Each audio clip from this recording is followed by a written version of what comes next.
Rain fell in thin, bitter streams across the grey cobblestones of the North Yorkshire livestock market, slicking everything in cold and making the air feel heavier, almost suffocating. Ellie Vance, Ellie, to anyone who actually knew her, stood in the middle of it all, a figure out of place in her faded barber coat and battered leather boots. She should have looked like every other buyer here, just another person in search of a good deal, but something about her was different. Her eyes searched the muddy pens with an intensity that betrayed a deeper hunger, something private and urgent. The market was a patchwork of battered umbrellas, fraying ropes, and rough Yorkshire accents that cut through the drizzle.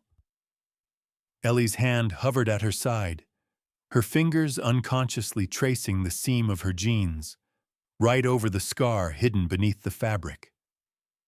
Somewhere in the distance, a heavy gate slammed, echoing with a finality that made her flinch.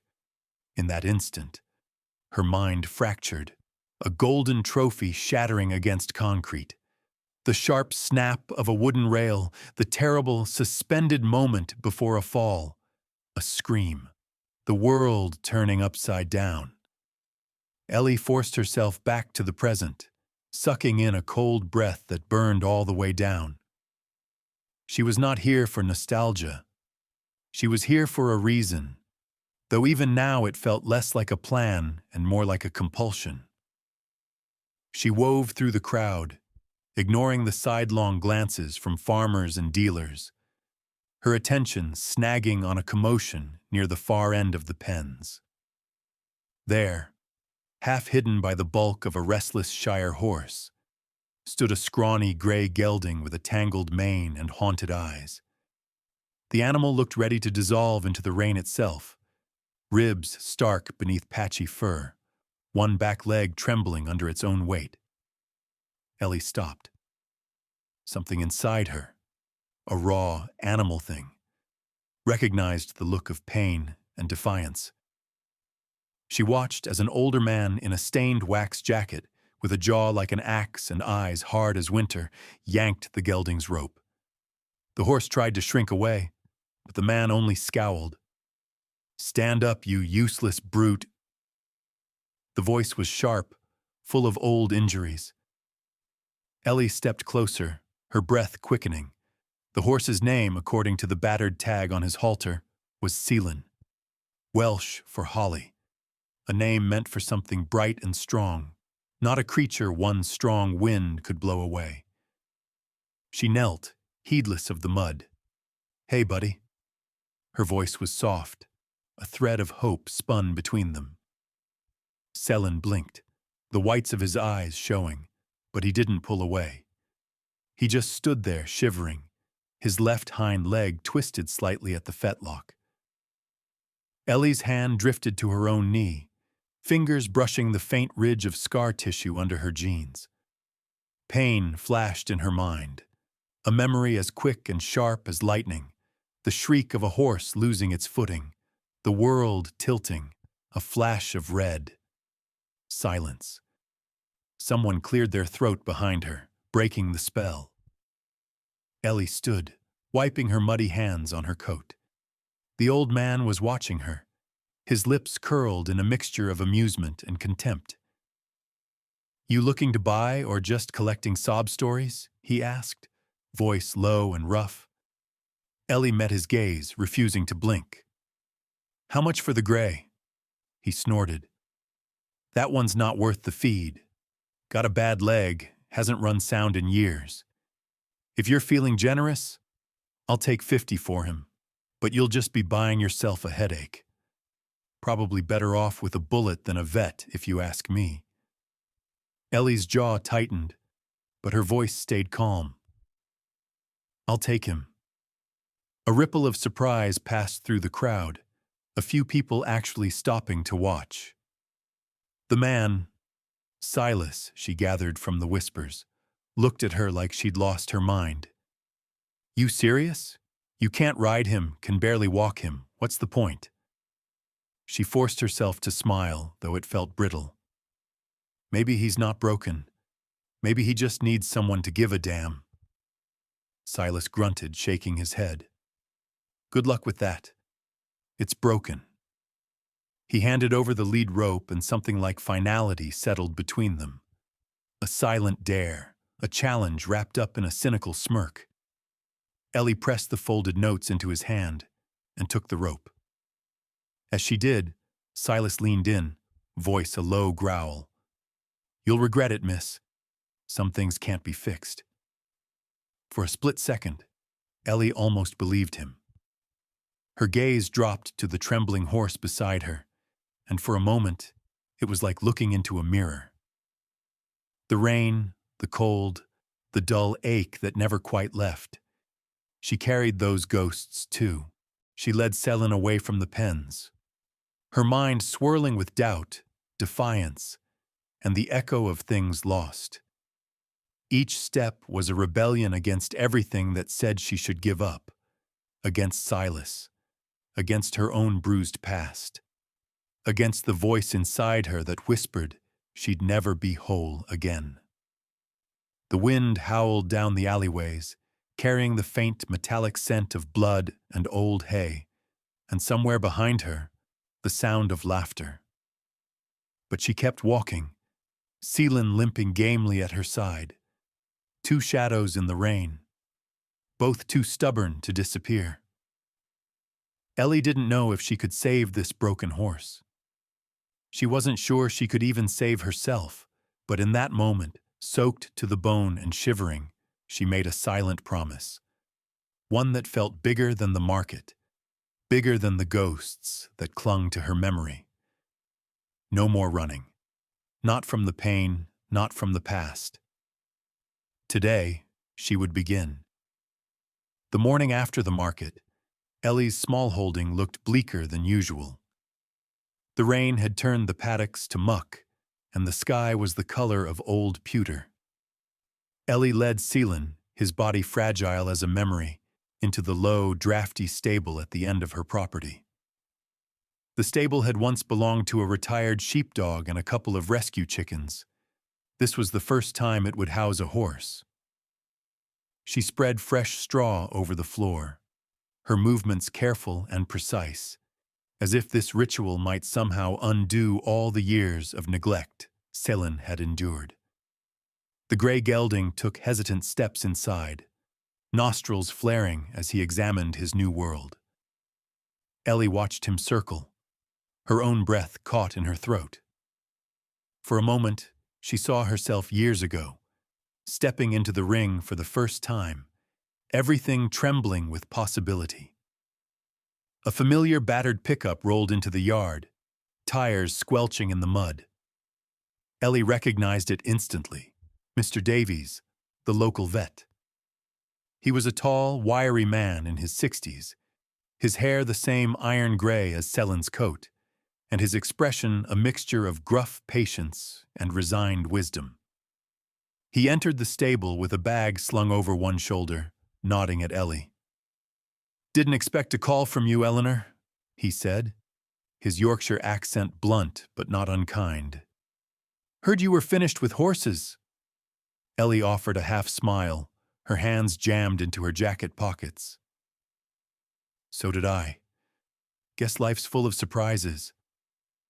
Davies crouched beside Celyn, running skilled hands along the gelding's leg. Celyn's skin flinched at the vet's touch, but the horse stood still, trusting Ellie's calming hand on his neck. For a while, there was only the sound of rain on the tin roof and the soft rustle of straw. After several minutes, Davies straightened with a sigh. "The leg injury is old, Eleanor, chronic. He'll never be sound enough to ride properly. Ever." He said it quietly, but each word landed like a stone. Ellie didn't answer at first. The words seemed to echo off the damp walls, bouncing back at her with a force she hadn't expected. She kept her eyes on Celyn, who had turned his head to nuzzle at her sleeve, searching for comfort, or maybe just a carrot. She swallowed hard, struggling to steady her thoughts. All those years of pushing through pain ignoring doctors, ignoring advice, ignoring even her own fear, came flooding back. What was she doing here, with a lame horse and a past she could barely carry? Davies watched her, the lines around his eyes deepening. You know what this means, Ellie. He won't recover. At best, he'll be pasture sound. Maybe a companion, never a jumper, not even for the occasional hack. And that leg will need regular care, or it'll get worse. Ellie nodded, voice barely more than a whisper. I know. Why him? Davies asked, genuine curiosity in his tone. There are easier causes to take up. Ellie shrugged, not trusting herself to say what she really felt, that this broken creature was the only thing in the world that made sense. Instead, she said, he needed a home. I needed a reason. Davies didn't press further. He wrote a few notes in his little book, then left a bottle of anti-inflammatory paste and some liniment on the ledge. If you want my advice, I know, Ellie cut in, sharper than she meant to. But I'm not giving up on him. Davies raised an eyebrow, then grinned, the severity on his face softening for just a second. Didn't think you would. You never did know when to quit. After he left, silence returned to the stable. Ellie rested her forehead against Celyn's shoulder, breathing in the scent of damp horsehair and straw. She felt the old, familiar ache in her knee and the deeper ache in her chest, where dreams used to live. Her mind replayed the accident, the push, the leap, the moment the world went white and everything changed. She was 23 then, undefeated, unafraid, chasing records and medals. The horse beneath her, Bellatrix, was all muscle and fire, a partner in every sense. One second they were soaring, the next, Ellie was falling, everything slowing down, her own scream echoing back at her from a place she could never reach. After that day, the medals didn't matter. The world shrank to hospital rooms, physiotherapy, painkillers, and the kind of loneliness that no one could touch. Now, watching Celyn limp across the straw, she saw all of it mirrored in him, the bright creature he might have been, the wreckage left behind by bad luck and bad choices. The universe had a cruel sense of humor. Ellie cleaned the stable, set out a bucket of grain, and made a makeshift sign for the door. Celyn. As she worked, the doubts gnawed at her. What if Davies was right? What if she'd taken on more than she could handle? Could love really fix what was broken? Or was she just setting herself up for another failure? The day crawled by, the sky refusing to clear. Each time Ellie checked on Celyn, he looked up at her, ears flicking, as if waiting for her to prove she was different from all the others. She ran her hands gently along his injured leg, feeling the heat and the rough scars beneath his skin. She talked to him, her voice low and steady, telling him stories about her childhood, about the first pony she ever loved, about all the dreams she'd tried to bury. That evening, as she limped back to the house, her knee aching in the cold, she caught her reflection in the kitchen window. She barely recognized the woman staring back, hair damp, shoulders hunched, eyes rimmed with exhaustion. She looked like someone at the end of her rope. Maybe she was. But when she looked closer, she saw something else, a flicker of stubbornness. The same stubbornness that had dragged her out of the hospital and into the saddle again, no matter what anyone said. Maybe that was enough. Before bed, Ellie returned to the stable one last time. Celyn stood quietly, his head lowered but his ears pricked, watching her approach. She brushed his mane, untangling burrs and knots, her movements slow and careful. He sighed, leaning into her touch. "Don't worry, Celyn," she whispered. We'll figure it out together. I promise. The words felt heavy and real in the cool night air. Maybe she couldn't ride him. Maybe he would never be the horse she'd imagined. But maybe, just maybe, the two of them could find a new way forward. Outside, the rain eased to a gentle patter, and for the first time in a long while, Ellie allowed herself a sliver of hope. Not the wild, reckless hope of her youth, but something quieter, more cautious, built on hard-won truth. She turned off the stable light and limped back to the house, her heart a little lighter, her mind already turning over the endless list of what tomorrow would bring. Liniment, bandages, feed, patience. Celyn shifted in his stall, settling down for the night. Ellie glanced over her shoulder just once to see him watching her, and in that moment, she realized she was no longer alone. The days settled into a rhythm, not quite comforting, but familiar enough to hold the pieces of Ellie's life together. Each morning, she'd wake before dawn, her knee stiff and aching in the chill, the pain a stubborn ghost she'd long since learned to work around. She'd pull on her old jacket, boots caked with yesterday's mud, and head down the path to the stable. The world outside still felt raw, sky low and heavy, the fields patched with mist. Inside the stable, the faint light cast long shadows across the straw. Celyn would be waiting, ears flicking, dark eyes watchful. Ellie learned to read those eyes, the wariness, the hope, the flickers of confusion and fear. Sometimes she thought he was reading her too, seeing right through every layer she'd built up since the fall. On this particular morning, Ellie found Celyn standing with his injured leg cocked, the old wound angry and inflamed after the cold, wet weather. She sighed and knelt down, careful not to startle him. As she rolled up her sleeve and reached out, Celyn shuddered, muscles tense beneath patchy fur. He tried to pull away, but the stall was too small for escape. "It's all right," Ellie murmured, keeping her tone calm, steady, though inside she felt anything but. Her hand hovered, waiting for him to relax. She could see the old scar, a ragged, raised line that ran from his fetlock to his hock, a roadmap of pain and survival.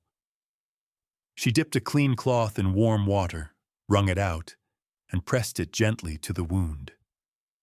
Celyn flinched, almost knocking her off balance.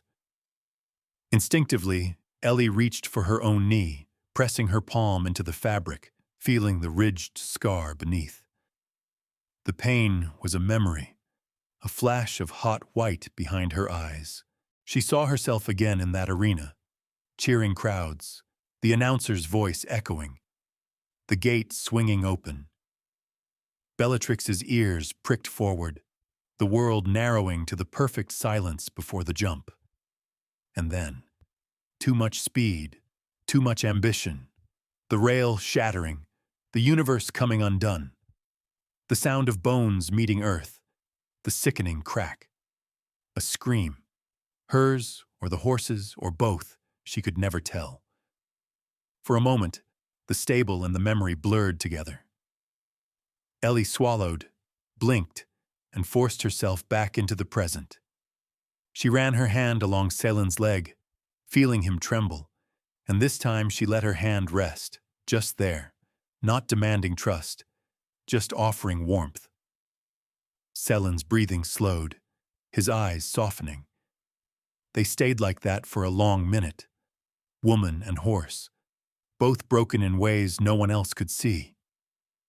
Ellie realized then that she'd always been impatient with her own healing. After the accident, she'd pushed herself hard, as if endurance could erase what had been lost. But healing, real healing, demanded patience, kindness, not just for others, but for herself. She'd never given herself that grace. She changed her approach. Instead of scrubbing at the wound or rushing the process, She set aside the tools, sat down on the straw, and simply kept Celyn company.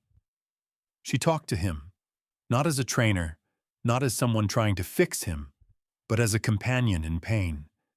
She told him about her favorite summer as a child, about the thrill of her first clear round, about the day she realized the world could fall apart in an instant. Celyn listened in the quiet way horses do, his eyes drifting closed, his breath evening out. For the first time since she'd brought him home, he didn't shrink from her touch. She felt his head drop lower, his weight shift, subtle signs of trust. Afternoons became a kind of ritual. Ellie would bring her coffee out to the paddock and sit on the weathered fence rail, watching Celyn pick at the grass, gingerly testing his weight on the bad leg. Sometimes, when the wind was right, she'd catch a faint scent of wildflowers from the far field, carried across the mud and manure. Those moments, so small, so ordinary, became precious, markers of time, of hope. But the memories lingered, always there in the edges of her mind. Sometimes at dusk, she'd wander into the old tack room where her show gear gathered dust. One evening, the light from the setting sun pooled on an object shoved deep in the corner, her saddle worn and battered but still sturdy. Ellie pulled it out, running her fingers over the cracked leather, tracing the imprint of a nameplate. Bellatrix, champion mare. She stared at the saddle for a long time, feeling the ache of nostalgia and regret. Could she ever risk that much again? Was she punishing herself, or trying to find something worth saving? Back in the stable, she tried again with Celyn. She didn't force him to do anything, didn't expect miracles. She just sat, sometimes reading aloud from a battered novel, sometimes simply breathing in the same air as him. The world slowed down.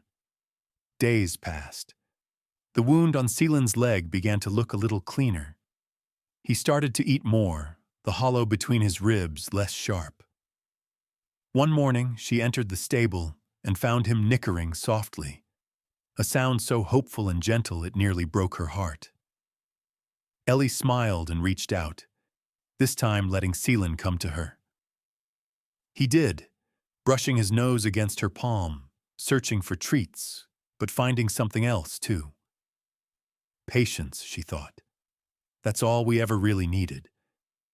There were setbacks, too, days when the pain returned, when Celyn limped more, when Ellie's knee buckled on the icy steps outside. On those days, the old anger would rise in her, hot and bright, anger at fate, at her own mistakes, at a universe that seemed to delight in cruelty. But then she'd see Celyn, watching her with those ancient, gentle eyes, and the anger would fade, replaced by something softer, sadder, and somehow stronger. She let herself remember. The accident had happened because she'd pushed too hard, trusted too much in her own invincibility, demanded too much from a horse that would have followed her anywhere. She'd paid the price in bone and blood and shattered dreams. Bellatrix had paid more. One rainy afternoon, as Celyn rested with his head in her lap, Ellie whispered, "I'm sorry." The words weren't for Celyn, not really.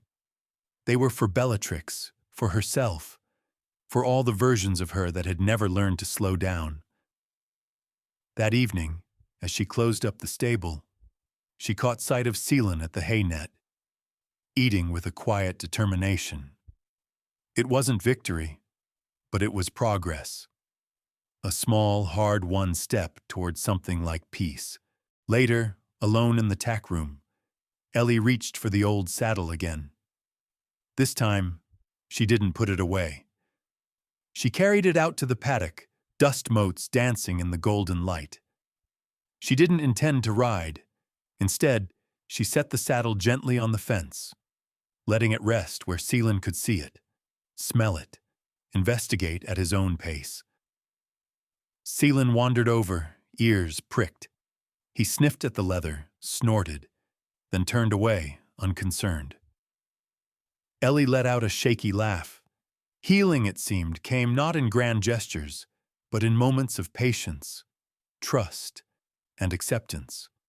As the sun dipped behind the hills, Ellie leaned on the fence and watched Celyn graze, the saddle untouched beside them, a silent promise that the past might never truly leave, but it didn't have to define the future.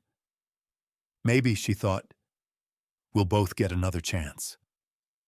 The next morning dawned clear and cold, a pale sun glinting off puddles in the rutted paddock. Ellie stepped outside, cradling a mug of black coffee in both hands, feeling the steam against her cheeks. The air carried the earthy smell of damp hay, the faint tang of manure, and somewhere, the distant sound of a tractor on the lane. For the first time in weeks, it wasn't raining, but the sky still seemed to brood. She walked to the fence where the old saddle sat perched on the top rail like an unspoken challenge. Celyn stood a short distance away, head low as he tugged thoughtfully at the grass. He looked up when he saw her, nostrils flaring, ears flicking forward. The gelding had begun to fill out a little, the worst of his ribs softened by regular meals and quiet company, though the outline of his suffering was still plain to see. Ellie stood for a moment, just watching him. She thought about how her own scars had softened, time and care blunting the sharpest edges, but they were still there, woven into the way she walked, the way she guarded her hope. The saddle on the fence was both invitation and warning, a symbol of everything she had lost and everything she still wanted to find. She remembered advice from her old coach: never force a horse to accept the saddle, especially if it's already known pain. Let them come to it. Let them decide on their own terms. She wondered if that was true for people too. Ellie rested the coffee on a fence post and approached the paddock gate, her boots squelching in the mud. She didn't carry a halter or lead rope today, didn't want to make Celyn feel trapped. Instead, she slipped into the paddock and stood quietly, letting him come to her if he wanted. For a while, nothing happened.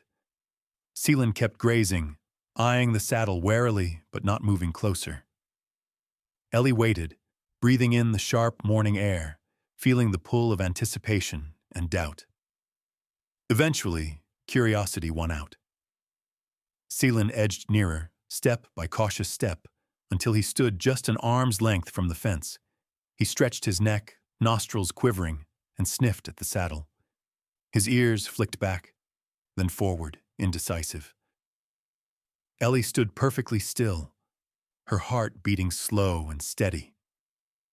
She saw the tension in Celyn's body, the way his muscles bunched, ready to flee. She knew that feeling intimately, the urge to run from everything that might hurt, everything that reminded her of what she used to be. After a long moment, Celyn turned away from the saddle and wandered back to the far end of the paddock, as if the confrontation had exhausted him. Ellie let out a breath she hadn't realized she was holding. Progress, she reminded herself, wasn't always measured in miles. Sometimes it was just a step, a glance, the absence of fear. She didn't push him.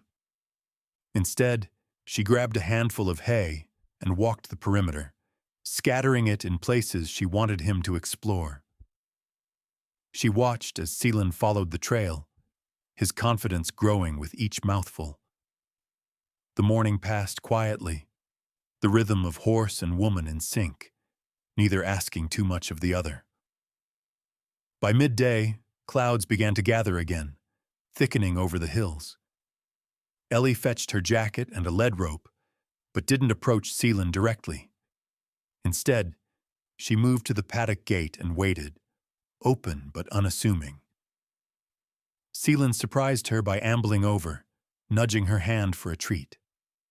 Ellie smiled and stroked his face, feeling the velvet of his nose, the warmth of his breath.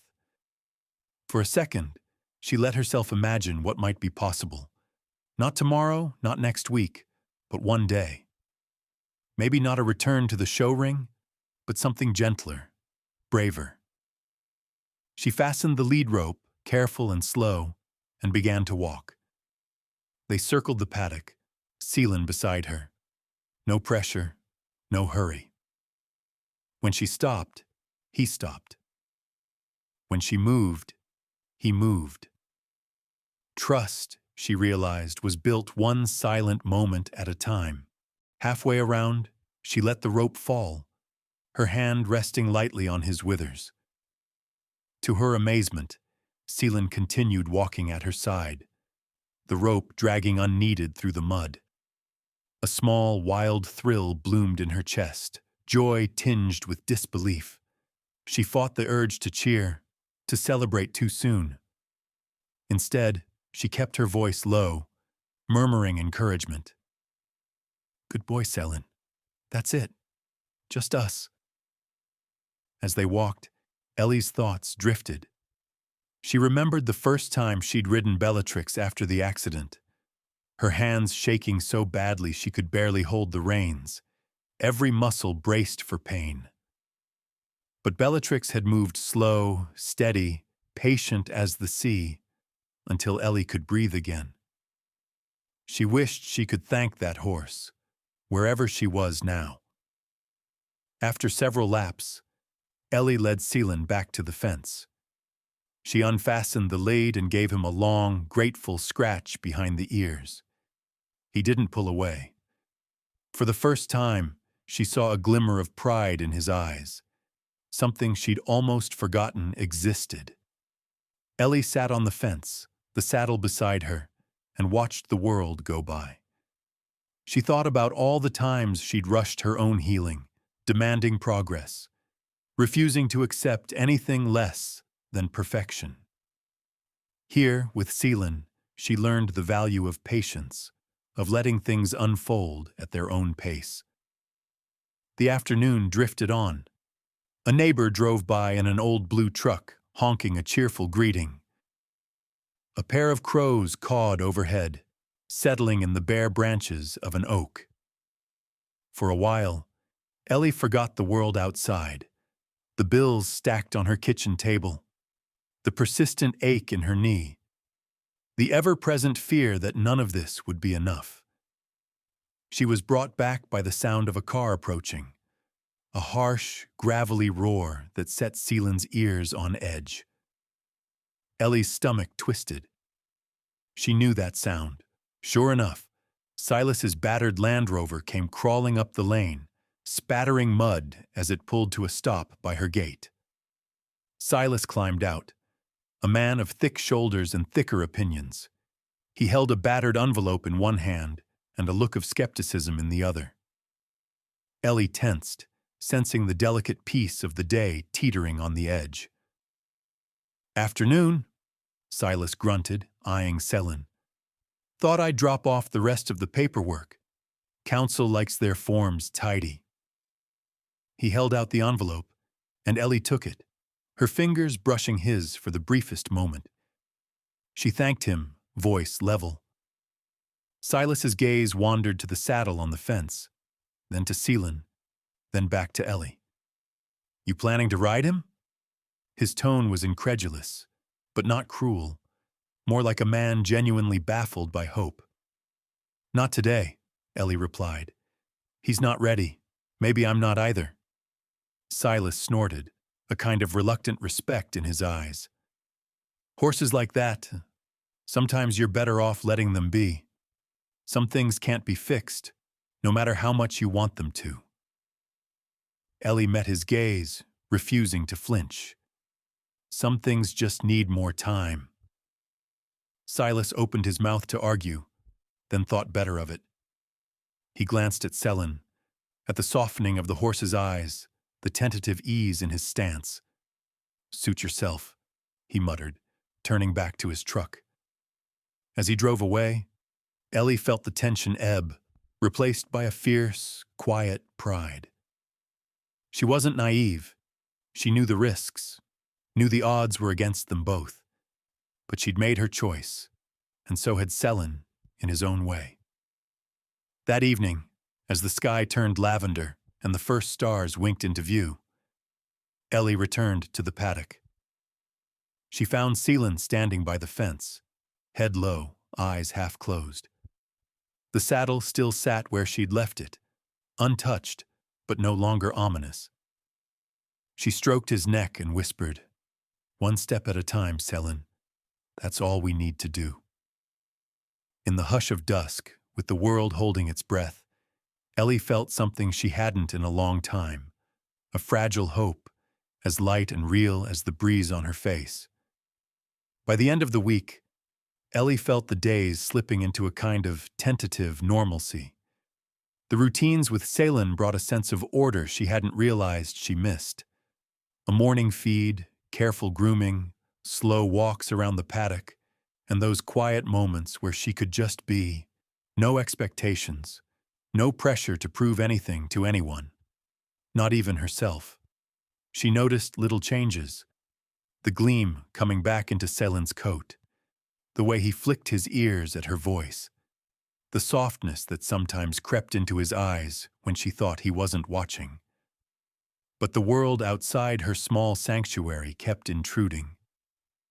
The bills piling up on the kitchen table, the local council's forms asking about property use and animal welfare, the ache in her knee that flared up each evening. These things waited in the corners of her day, never truly gone. Still, with every sunrise, she managed to set them aside, at least for a little while, trading anxiety for the gentle rhythm of caring for a creature even more lost than she was. That Saturday, just as Ellie finished raking the last of the old straw out of the stable, she heard the grind of gravel in the lane. The unmistakable rattle of Silas's Land Rover sent a shiver through her, slicing through the peaceful routine like a cold wind. She watched as the old man climbed out, carrying a battered envelope under one arm and a sour look on his face. Silas stomped toward the gate, boots caked with mud, pausing only to glare at the muddy wheel ruts his truck had left in the yard. Jasper, the ginger tomcat who'd adopted both Celyn and Ellie, darted from under the fence and slunk into the barn, green eyes flicking between the humans with feline wariness. "Brought the rest of Celyn's papers," Silas said, thrusting the envelope at her without preamble. "Council needs their records straight, in case anyone asks why a broken-down nag's still kicking around Yorkshire." Ellie took the envelope, trying to keep her voice calm. "I appreciate it. Paperwork's always a joy." Silas grunted, glancing at Celyn, who stood in the paddock, watching them both with that patient, inscrutable gaze. "Can't believe you're still at it, wasting good money on sentiment. Some things are meant to be broken, you know." Ellie bristled, but she saw something different in Silas's face this time. A flicker of doubt, maybe even regret. She met his eyes, steady and unflinching. "Some things just need more time, and a little kindness." He scoffed, but it was softer than before. "You don't know this horse like I do. Celyn belonged to my boy once. Had fire in him, that one. Both of them, really. My son was sure he'd win the county jumpers, all blue ribbons and promises." Silas looked past Ellie, his gaze distant, voice gruff with memory. "But then came the accident. Not as bad as yours, maybe, but enough. My boy gave up on him. Said he couldn't bear to watch a champion limp. Never came back to the stable again. I kept Celyn as long as I could, but, well, not much use for a broken horse on a working farm." For a moment, neither spoke. The wind picked up, rattling the tin roof on the barn. Ellie found herself caught off guard by the sadness in Silas's story. A mirror to her own, different in the details, but heartbreakingly familiar. "I'm sorry," she said quietly. "It's not Celyn's fault, or yours. Things just fall apart sometimes." Silas nodded, jaw clenched. "That's the trouble with hope. Gets your hands dirty and your heart broken." They stood there, two stubborn souls bound together by a horse the world had given up on. Silas glanced toward the paddock, where Celyn was grazing alongside Jasper, the ginger cat rubbing against his fetlock, as if offering his own brand of comfort. "He's gotten calmer since you brought him here," Silas admitted, grudging. "Maybe you're doing something right, even if I can't see it." "Thank you," Ellie replied, and she meant it. Silas shifted, uncomfortable with sincerity. He glanced at the clouds building on the horizon, their edges tinged with greenish steel. "Storm coming tonight. Could be a nasty one. Lot of rain, maybe some flash flooding in the low fields. You got somewhere safe for him?" Ellie nodded. "The old stable's on high ground. I'll keep an eye out." He nodded, glancing back at the paddock. "Well, good luck with it. All of it." He turned to go, but Jasper darted out from under the gate, tail held high, meowing as if issuing a challenge. Silas actually smiled, just for a second, and reached down to scratch the cat's head. "You got yourself a decent little crew here, Ellie. Don't let them down." She watched as he drove away, the rumble of the Land Rover fading into the coming storm. The air felt heavier, electric with the promise of rain. Ellie spent the rest of the afternoon securing the stable, checking the roof for leaks, making sure the paddock gates were latched tight. She filled buckets with fresh water and stacked extra hay in the corner. As the first drops of rain began to fall, she double-checked the flashlights and old camping lanterns in the tack room, her anxiety sharpening to a fine point. Inside the house, the TV played the local weather, words like severe storm, high winds, and potential flooding crawling across the screen. Ellie looked out the window, watching the darkening sky. Her knee ached in anticipation, a warning sign she'd learned to trust. She returned to the stable just as dusk settled in, a pale gold fading to deep blue. The wind rattled the windows, making the old building groan. Celyn stood in his stall, ears flicking, nostrils flaring at the change in pressure. Jasper curled up in the straw, a living, breathing talisman against loneliness. Ellie crouched beside Celyn, running her hands down his neck, her voice low and steady. "It's just a storm, boy.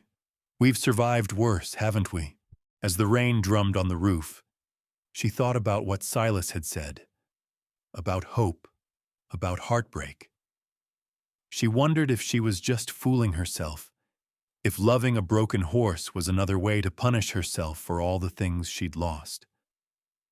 But then Celyn nudged her shoulder, his breath warm and solid against her skin, and she felt something stubborn and bright flare in her chest.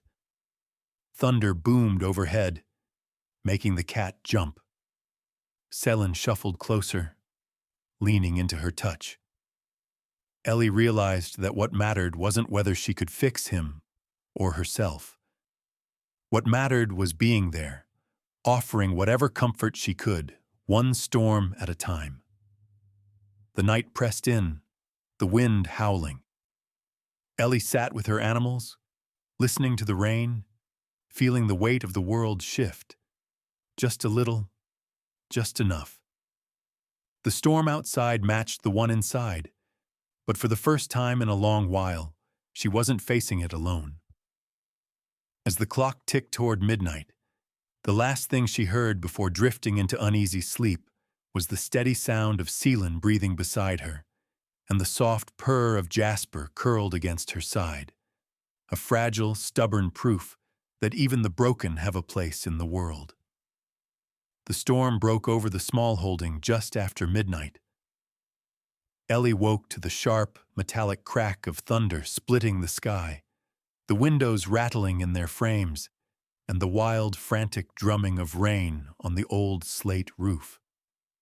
She was instantly alert, heart thudding in her chest. Lightning flashed, illuminating the kitchen in stark white light, and she caught a glimpse of the trees outside thrashing in the wind, branches clawing at the darkness. She grabbed her coat and boots, fumbling them on with trembling hands, and hurried outside. The rain was coming down in sheets, blurring the world to a wash of gray and shadow. Water pooled at her feet, turning the path to the stable into a stream that tugged at her ankles with icy fingers. The old stable loomed ahead, a hunched, lonely shape against the storm. Ellie could hear Celyn's restless snorting and the anxious stamping of hooves long before she reached the door. Jasper the cat was nowhere to be seen, probably hunkered deep in the hay, waiting for the chaos to pass. Ellie yanked open the stable door, breathless and soaked to the skin. The inside was a swirl of noise and fear, Celyn whinnying, eyes wide, nostrils flared at the electric scent of ozone and wet earth. She rushed to his side, running her hands down his neck, trying to calm them both. "It's all right, Celyn," she murmured, voice shaking. "We're together. We're okay." The stable shuddered as another gust of wind slammed into it.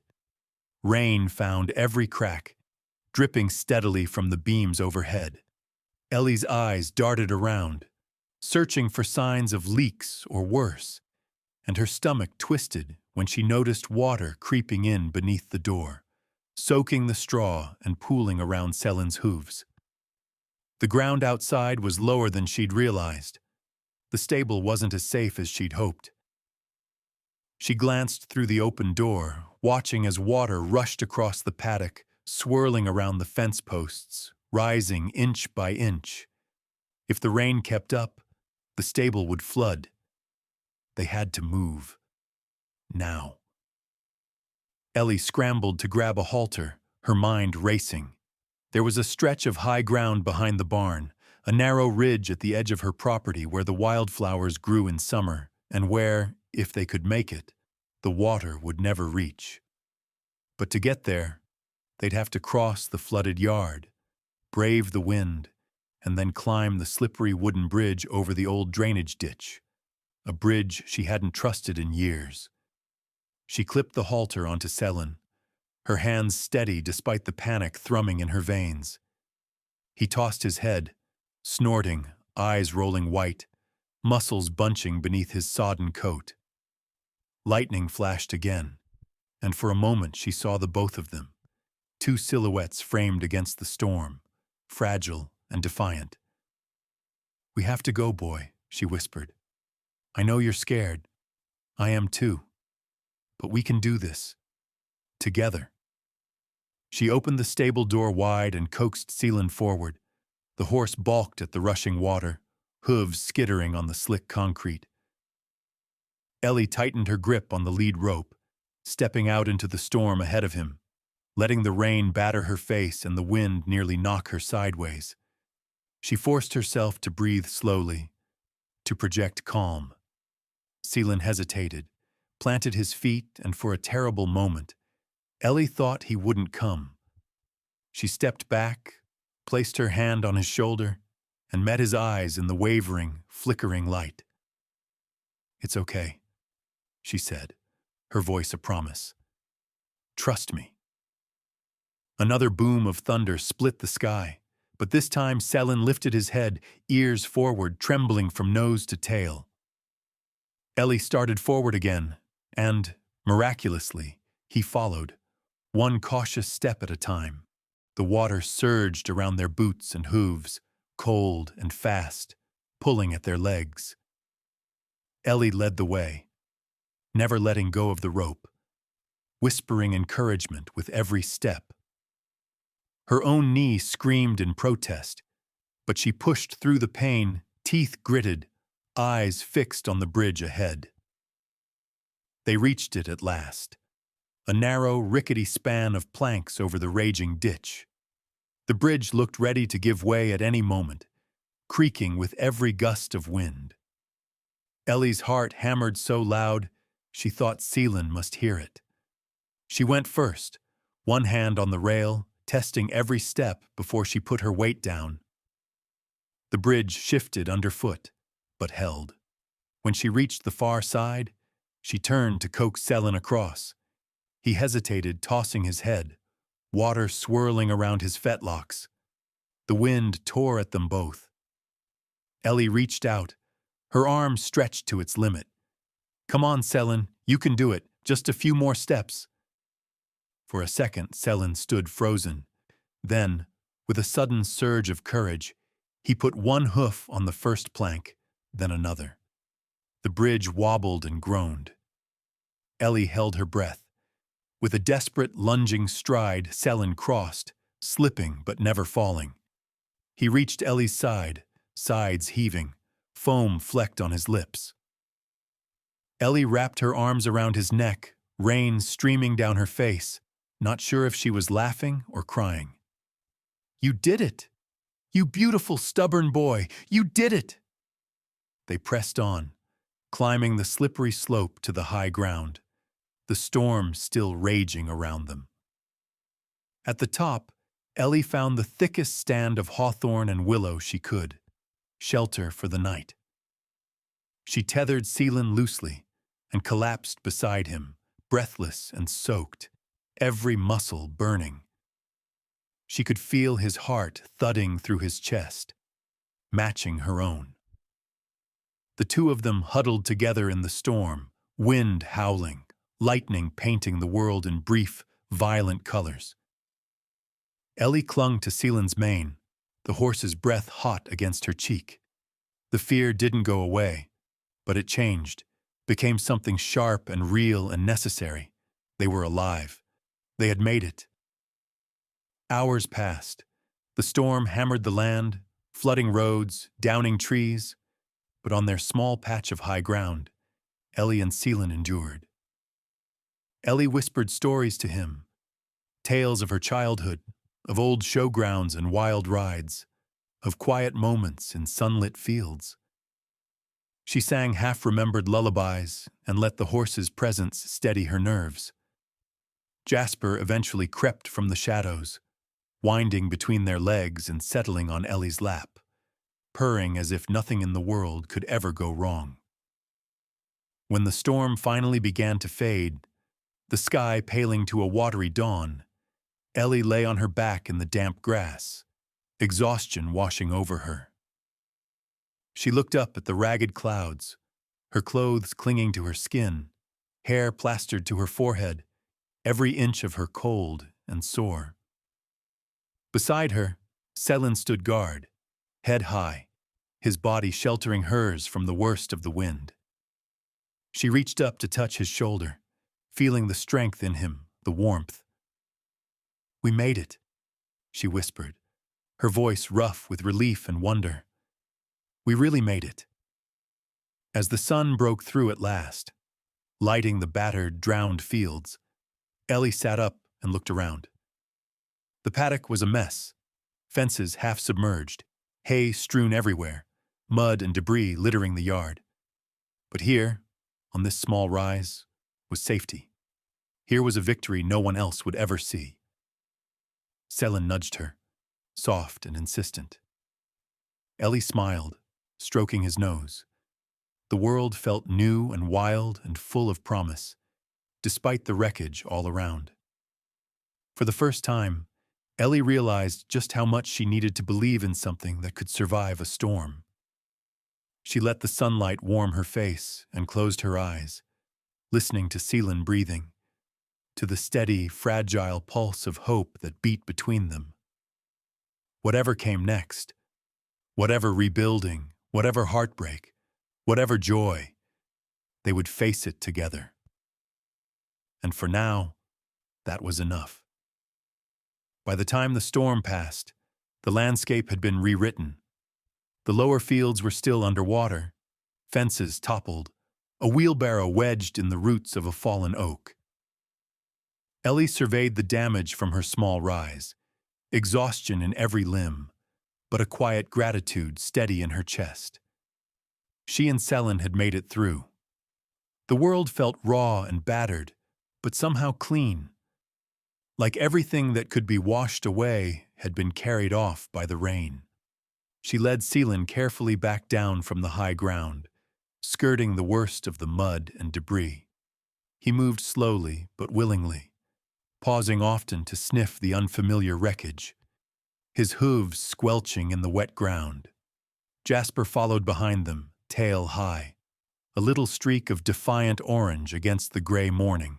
The stable had survived, though the lower stalls were flooded and much of the straw was ruined. Ellie opened the highest, driest stall and coaxed Celyn inside, brushing him down and checking his legs for any signs of new injury. He seemed tired but unhurt, just hungry and in need of warmth. She fed him, whispered praise, and then slumped on an overturned bucket in the aisle, letting the ache in her body catch up at last. It was late morning before her phone buzzed, startling her out of a daze. The caller ID read Dr. Davies. She almost let it go to voicemail, but something made her answer. Ellie. The vet's voice was brisk but not unkind. Heard you had some trouble out your way. Everything all right? We're in one piece, Ellie managed, wincing at how rough her voice sounded. Could have been a lot worse. Good to hear. Listen, I hate to ask when you've got your own hands full, but there's a situation over at old Marston's place. The owner passed last week. He had an old Irish Draught, Arthur. Big, gentle soul. Nowhere to go. Not many people lining up to take in a horse that old, especially after the storm. You wouldn't happen to have a spare stall, would you? Ellie looked around her battered stable, her aching knee, the chaos of her life. She remembered how it had felt to see Celyn for the first time, how impossible it had seemed, and how necessary. The answer came out of her almost before she realized she'd decided. Bring him. I'll make it work. There was a pause. Then Davies chuckled, the sound both grateful and amazed. I knew I could count on you. I'll arrange transport and let you know when to expect him. After she hung up, reality hit hard. She had barely enough money to patch the roof, not to mention feed another horse.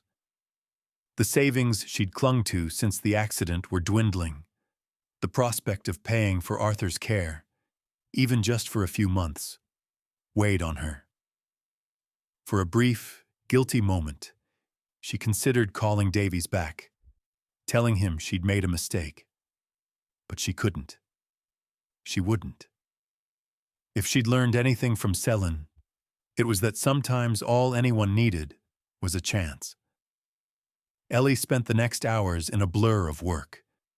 She swept out a corner stall, salvaged what clean straw she could, and patched up a broken water bucket. The radio played quietly in the background, a mix of news and music, punctuated by updates about the flooding and calls for volunteers to help neighbors in need. She listened with half an ear, her focus on the little tasks that made up her world. Mending, cleaning, making do. Celyn watched her, head over the stall door, eyes calm. At one point, Jasper leapt up onto the ledge, curling himself in the crook of Ellie's arm, purring as she scratched behind his ears. The three of them together in the old barn felt like a team, a ragtag band of survivors, a found family. Late that afternoon, as the sun finally broke through the clouds, a battered horse trailer turned up the lane. Ellie straightened, wiped her hands on her jeans, and stepped outside to greet Dr. Davies. The vet climbed down from the truck, his face flushed from exertion, but his eyes bright. You sure about this, Ellie? She nodded, trying to project a confidence she wasn't sure she felt. Let's see him. Davies opened the trailer. Inside stood a huge gray gelding, his coat faded almost white with age, eyes dark and gentle. Arthur stepped down slowly, unsteady but dignified, pausing to take in his new surroundings. Ellie saw the kindness in his eyes, the fatigue in his bones, the same quiet hope she'd seen in Celyn. She led him carefully to his stall, Celyn watching with curiosity. Arthur sniffed at the straw, at the old wood, at Ellie's outstretched hand. When she offered him a carrot, he took it delicately, lips brushing her palm. Davies clapped her on the shoulder, gratitude and respect in his expression. "You've done a good thing, Ellie. Not many would." Ellie smiled, small and a little tired, but real. "He deserves a soft landing, that's all." As Davies drove away, the reality of her new responsibility pressed in. 2 horses, 1 cat, a battered stable, and a future as uncertain as the weather. She walked out to the paddock, letting the wind tangle her hair, thinking of all the ways this could go wrong.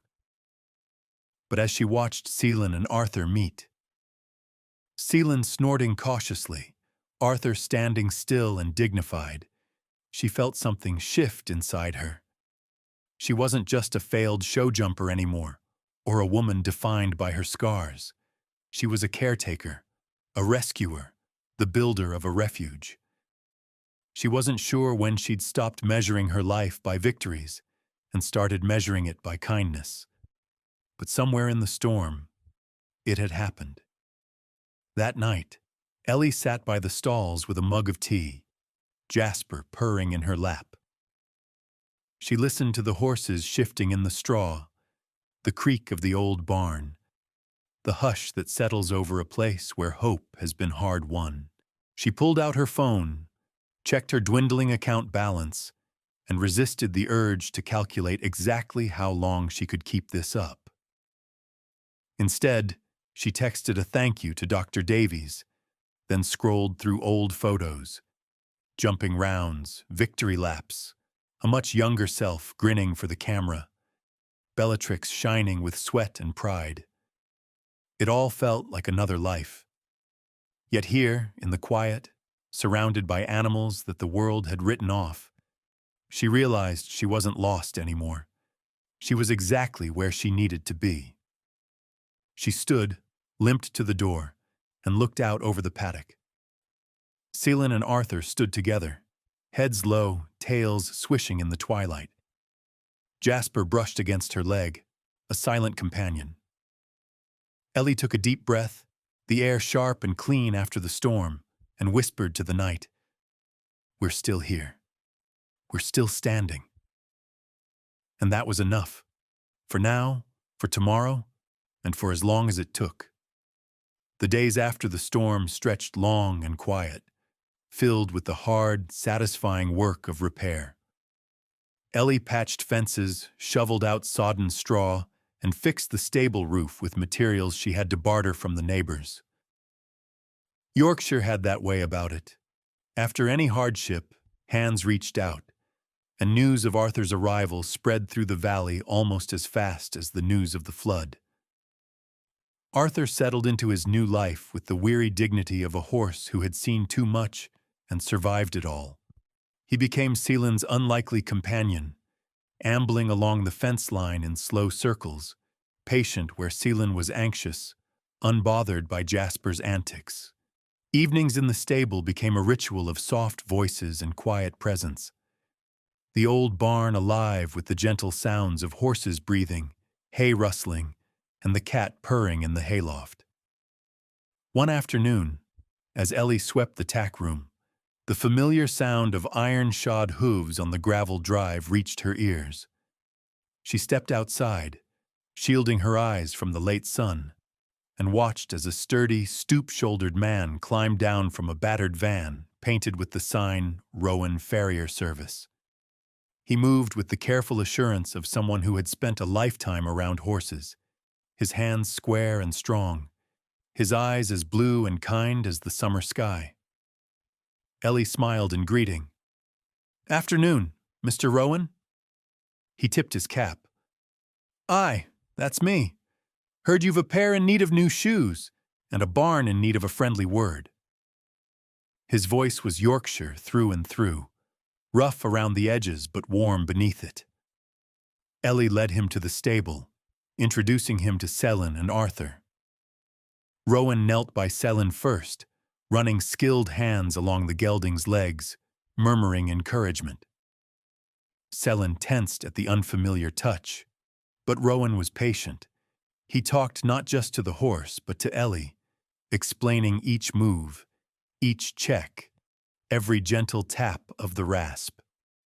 A horse's confidence comes from the ground up, Rowan said as he worked, his rasp singing against the hoof. You give them solid ground, and they'll carry you anywhere. Sometimes that's all you can do. Just make sure they stand steady. Ellie nodded, thinking of the many times she'd tried to find her own footing since the accident. The long, lonely process of learning to trust her body again. She watched as Rowan shaped and fitted the new shoe, his movements precise and unhurried. Rowan finished with Celyn and moved to Arthur, giving the old horse a gentle pat and a wink. This lad's carried a lot of weight in his time. No shame in needing a softer pace now. Arthur blinked, as if in agreement, and let Rowan work without protest. By the time both horses were freshly shod, the air in the barn felt lighter somehow, as if the act of care itself had swept away the last of the storm's shadows. Rowan wiped his hands and leaned against the stall door. You've done right by them, lass. Not many would take on a pair of lost souls like these, and not many could give them a place to land. Ellie looked down, a flush of pride and embarrassment mingling in her cheeks. I'm not sure I always know what I'm doing. Sometimes it feels like I'm just keeping my head above water. He laughed, a deep, easy sound. Aye, but you're swimming, aren't you? That's more than most. He packed his tools, pausing at the door. Remember, when a horse trusts you to hold its foot, it's trusting you not just with its body, but with its whole heart. That's a promise you make every day, with every little act of care. Those words echoed in Ellie's mind long after Rowan drove away. She went into the tack room, drawn to the old saddle in the corner. The leather was still worn, the scars still there, but something in her had shifted. Healing, she realized, wasn't a single act or a big moment. It was what happened in between, in the patient waiting, the daily tending, the choice to believe again. That evening, as the last rays of sun slanted through the stable windows, Ellie made a decision. She pulled out the saddle, dusted it off, and carried it into the paddock. Celyn watched her approach, ears flicking, nostrils flaring as he caught the familiar scent of oiled leather. She didn't rush. She set the saddle on the fence, just as she had before, but this time she let Celyn come to it in his own time. He stepped forward, head high, and nosed the saddle, then looked at Ellie. She stroked his neck, feeling his trust and the weight of his body against her hand. Let's try, she whispered, heart pounding. Carefully, slowly, she lifted the saddle and laid it across his back. Celyn shifted, tense but not afraid. Ellie paused, waiting for his breath to slow, for the ripple of muscle beneath her hand to settle. She tightened the girth, always watching his face for the smallest sign of distress. He stood, still and quiet, his faith in her clear as the sky above. Ellie rested her hands on the saddle, tears stinging her eyes, not of sadness or loss, but of gratitude. This wasn't the triumphant return she'd dreamed of years ago. There was no crowd, no applause, no golden light. It was just a quiet moment between two survivors, both learning to trust their own strength again. She didn't climb aboard that night. She let Celyn stand with the saddle for a while, let him feel its weight, let him know that he was safe. Then she took it off, rubbed him down, and led him back to the barn. Arthur greeted them with a nicker, and Jasper, ever watchful, curled up by the stall door. In the hush of evening, Ellie sat on a bale of hay, her body aching but her spirit calm. She thought of Rowan's words, of the promise made in every small act, every gentle touch. She realized that she'd been waiting for some grand sign that she was ready, that she'd finally healed. But maybe there was no such sign. Maybe readiness was a myth, and courage was just doing the next right thing, one quiet day at a time. She leaned her head against the stall and closed her eyes, listening to the sounds of the barn. Horses shifting, straw rustling, a cat's gentle purr. In that peaceful, golden silence, Ellie made a promise, not just to Celyn or to Arthur, but to herself. She would keep building this sanctuary, day by day, hoof by hoof, no matter how long it took. Outside, the sky darkened and the first stars appeared. Tomorrow, she thought, she would try again, and the day after that too. Healing was a journey, not a finish line.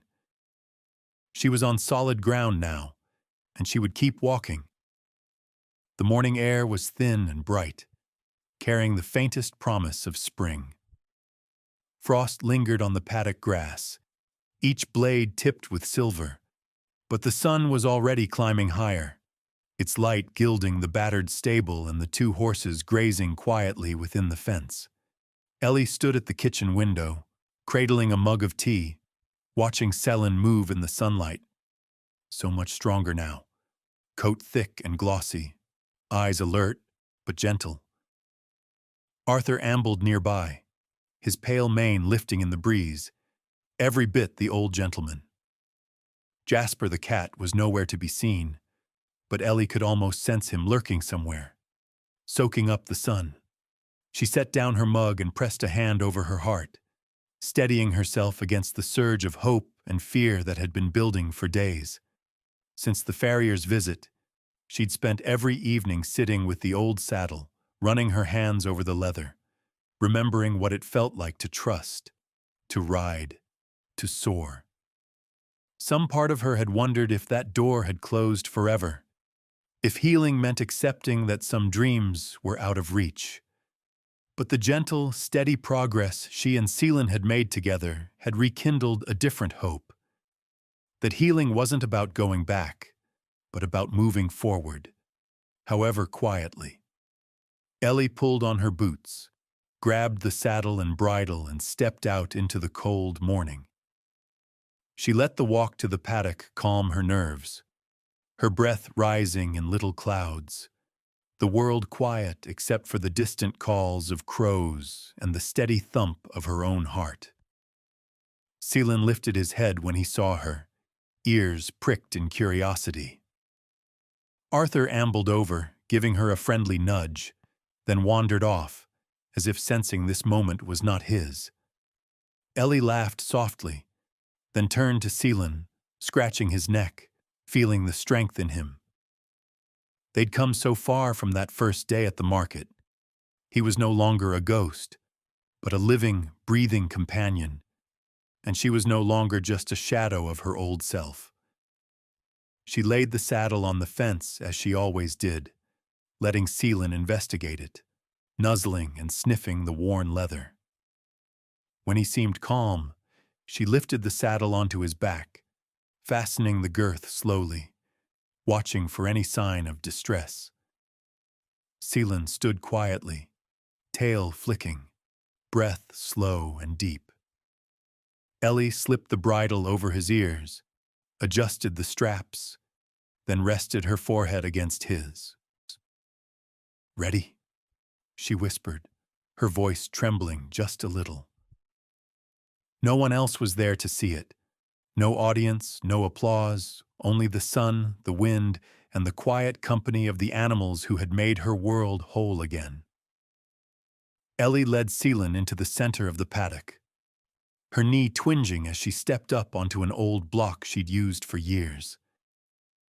She placed her left foot in the stirrup, feeling the old thrill and terror mingle in her chest. For a moment, her mind spun with memories, the roar of crowds, the weight of expectation, the split second before the fall. But this was not the same. This was just her and Celyn, no one else, no pressure. She let out a long breath and swung herself gently onto his back. Celyn shifted beneath her, but didn't flinch. Ellie settled into the saddle, feeling the familiar give of leather, the warmth of the horse beneath her, the surprising rightness of it all. She sat for a long moment, just breathing, letting the realization settle. She was riding again, not in triumph, not in victory over the past, but in acceptance. This was enough. She squeezed gently with her calves, giving Celyn a soft cluck. He stepped forward, slow and cautious at first, then with growing confidence. They made a slow circle around the paddock, Arthur watching with one dark, wise eye, Jasper appearing from the barn and perching on the fence as if to witness this miracle. Ellie's hands shook as she stroked Celyn's neck, feeling the glossy hair, the solid bone and muscle, the gentle rise and fall of his breathing. "You're doing it," she murmured, the words barely more than a sigh. "We're doing it." Tears welled in her eyes, but she let them fall. They were not tears of grief, nor of longing for what once was, but of relief and release, a letting go of the fear, the guilt, the shame that had lived inside her for so long. With every step Celyn took, some small part of her healed. This was not the victory she'd once chased. No record, no crowd, but it was a kind of victory all the same. The quietest, and perhaps the truest, she'd ever known. They walked the paddock until the sun was high, the frost gone, and the fields glimmering with new green. At one point, Celyn stopped beside the old fence, head high, ears forward, as if listening to the distant memory of applause. Ellie laughed, the sound raw and real, and patted his shoulder.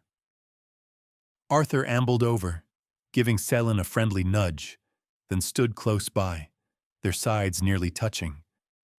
Ellie swung down carefully, landing lightly despite the old ache in her knee. She leaned against Celyn's shoulder, burying her face in his mane, letting the smell of horse and earth and leather fill her senses. She stayed there for a long time, just holding on, her arms wrapped around the horse that had carried not only her body, but her broken heart. Arthur pressed his nose against her back. Jasper wove between their legs, and for a moment, all the noise and pain of the past fell away. When she finally let go, she led Celyn back to the barn, unsaddled him, rubbed him down with slow, grateful hands. She lingered over every task, wanting to stretch out the moment, to hold on to the feeling of wholeness. She realized, suddenly and fully, that she had found her way through, not back to the old world, but into a new one built of patience, trust, and the smallest, quietest victories. That afternoon, as she sat with her animals in the barn, sunbeams catching in the dust, Ellie allowed herself to imagine a different future. Not the one she'd once planned, not a life of trophies or grand triumphs, but something quieter, more lasting. A life made up of care and kindness, of second chances, of gentle rides and quiet mornings. As the day faded and the first stars appeared, Ellie felt the weight she'd carried for so long finally ease. She looked at Celyn, at Arthur, at Jasper curled up in the straw, and she smiled. A smile not for anyone else, but for herself. They had come through the storm, through the pain, through the long, hard work of healing, And though the world outside would never see or understand the depth of what they'd won, Ellie knew. That was enough. She stood, stretched, and whispered into the quiet, "Thank you, Celyn. Thank you for carrying me home." And as the barn filled with dusk and peace, the story of two broken souls finding their way together was written in every heartbeat, every breath, every step they took, moving forward, always forward, on the solid ground they'd built together. Years slipped by, as softly as dawn mist rolling over the Yorkshire hills. Seasons wheeled above the little smallholding. Harsh winters softened into forgiving springs. Gold fields ripened and faded, and the barn remained, battered but unbowed, at the heart of it all. Ellie's world changed, not in dramatic flashes, but in thousands of small, hopeful ways. She built new fences with her own hands, hammered boards alongside neighbors who became friends. She sold off the trophies she once cherished to pay for roof repairs and vet bills, never regretting the trade. The stable, once home to a single broken horse, slowly filled with life. Rescued ponies and retired workhorses, an old donkey with a bray like a horn, and of course Jasper, who grew thick and lazy with age but never gave up his place as king of the hayloft. Love grew too, patient as grass. Liam, a farrier's apprentice who had come by one winter to help with a tricky shoe, stayed longer each time until staying simply became living. He learned Ellie's rhythms, how she liked her tea strong, how her knee ached in the cold, how silence sometimes meant more than words. One morning, as they repaired a fence together, he smiled and handed her a mug, their hands brushing, and she realized she didn't need to keep her heart locked away any longer. He never asked her to forget the past. He simply walked beside her, step for step. Their daughter, Poppy, arrived in a late spring storm, all red cheeks and loud protests, a wild thing from her first breath. By the time she could toddle, she followed after the horses, fearless, her laughter ringing across the paddocks.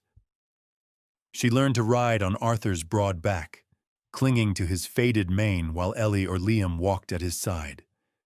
She learned to brush Celyn with gentle hands, to offer carrots in an open palm, to trust the slow, patient wisdom in the eyes of old horses. Ellie's pain never left entirely.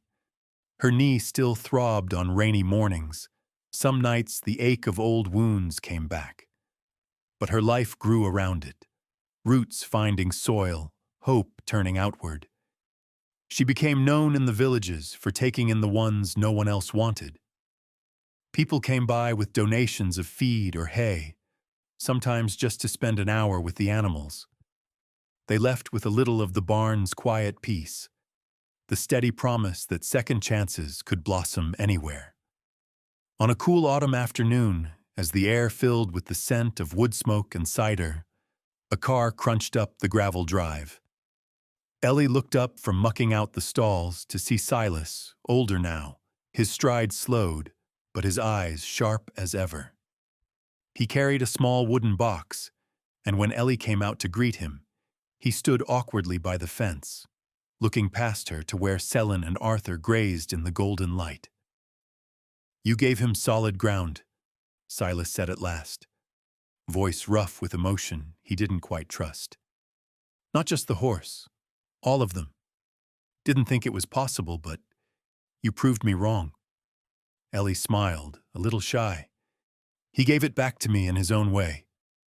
Silas opened the box to reveal a jumble of old coins, faded photographs, and a check folded carefully on top. "Sold some things I didn't need. Thought you'd put it to better use, for feed or repairs, or whatever you want." She hesitated, then accepted the box with gratitude. "Thank you, Silas, for believing in us. Eventually." He snorted, but there was warmth in it. "Not sure I ever did. but it's hard to argue with what's in front of me." Before he left, Poppy ran up, her boots muddy, hair wild, face alight with curiosity. She looked at the old man and grinned, then slipped her small hand into Ellie's. Silas's eyes softened as he took in the picture. Ellie, her child, and the legacy of hope standing together in the fading light. That evening, as dusk settled over the land, Ellie stood at the fence and watched her family. Liam led Arthur and Celyn back to the barn, their footsteps measured and calm. Poppy carried a brush almost as big as her arm, determined to do her part. Jasper prowled in the grass, still hunting imaginary mice. Ellie called Poppy over and knelt beside her, handing her the soft curry comb. "You remember how I showed you? Always slow, always gentle." Poppy nodded and reached up to Celyn's broad side, brushing in slow circles. "Like this, Mama." Ellie smiled. "Just like that. Gentle hands make for gentle hearts." She let her hand rest on Poppy's shoulder, heart full. This, more than any trophy, any victory, was what she wanted to pass on. The lesson that healing was not about forgetting the past, but about building something kinder for the future. That broken things and broken people could become strong not by erasing their scars, but by growing around them, rooting deep into new earth. Inside the barn, Ellie tacked up the saddle one last time, the old leather now oiled and worn smooth by years of careful use. She led Celyn out into the field, Poppy skipping beside them. Together, they walked under the vast, changing sky, the world alight with promise. As the sun set, painting the clouds in rose and gold, Ellie paused and looked back at her home, her life, her family. The old doubts were still there, shadows at the edge of her vision, but they no longer ruled her. She'd built something lasting from the rubble, each day a small act of hope, each kindness a stone in the foundation of the life she'd remade. She turned to Poppy, who looked up at her, eyes shining. "Why do we help the old horses, Mama?" the girl asked. Ellie smiled, a little misty-eyed. "Because everyone deserves a soft place to land, sweetheart. Everyone deserves a chance to start again." Later, after chores and supper, after stories and sleepy good nights, Ellie stood at the window, looking out over the moonlit paddocks. The horses moved like ghosts in the night, peaceful and free. She felt the fullness of the journey, the pain, the storms, the moments of doubt, and all the quiet, everyday victories. She thought of everyone who'd helped along the way. Silas and Dr. Davies, Rowan the farrier, and even the old ghosts who'd once whispered that she was finished. She smiled, heart light, and whispered to the quiet, "Thank you." The next morning, she made a simple post on the rescue's new website, a photo of Celyn and Arthur, Poppy brushing their manes, and a line beneath, "Healing isn't about becoming who you were. It's about finding the courage to build something new for yourself and for those who need it most." What's the foundation of your story? She invited readers to share, to support their local rescues, to look for the ones overlooked and left behind. Because she'd learned, at last, that legacy wasn't what you won, but what you built, and what you passed on.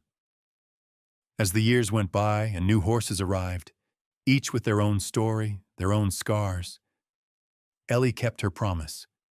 She gave them solid ground. She gave them time. And in giving, she found peace. The barn, the fields, and the laughter of her daughter were her trophies now. And in the hush of every dusk, as the horses grazed under the Yorkshire sky, Ellie knew she was exactly where she was meant to be. Home, at last, on solid ground.